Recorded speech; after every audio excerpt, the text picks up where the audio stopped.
মেয়েরা কাঁদে, হ্যাঁ, মেয়েরাও কাঁদে।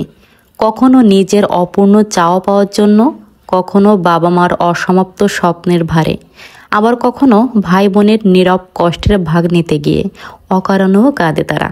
কারণ মেয়েদের অনুভবের গভীরতা বোঝে না সবাই। প্রিয় কারো ছেড়ে যাওয়া, ফেলে আসা ছোট্ট ঘর, অথবা নিজের গড়া এক টুকরো জগৎ, সব কিছুই চোখ ভিজিয়ে দেয়। মেয়েদের জীবনটা যেন ভাসমান একটা নৌকা, যা কোনো ঘাটেই চিরস্থায়ী হয় না। কখনো বাবার বাড়ি, কখনো স্বামীর সংসার, কখনো সন্তানের আশ্রয়স্থল, কোনোটাই সম্পূর্ণ নিজের হয় না। বাস্তবতার দাবিতে কখনো অচেনা শহরের ইটকাঠের ভিড়ে হারিয়ে যায় তারা। শেষমেশ জায়গা হয় এক নিঃসঙ্গ অন্ধকার ঘরে, যেখানে সময় থমকে যায়।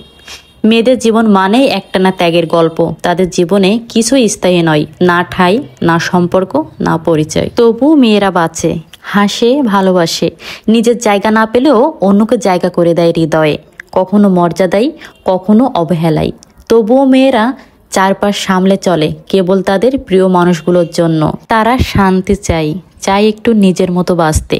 জীবন একটাই, কিন্তু মেয়েদের জীবনে জন্ম হয় বারবার, কারো হাসিতে, কারো কান্নায়, কারো সংসারে। তাদের ভাগ্য যেন শুকনো পাতার মতো, ভাঙা যায়, চেপে মুচড়ে ফেলা যায়, কিন্তু মান আর ভালোবাসা কাটতে পারে না কেউ। তাই পৃথিবীর প্রতিটা নারী যেন বাঁচে তার প্রাপ্ত সম্মান নিয়ে, ভালোবাসায়, মর্যাদায়, শান্তিতে।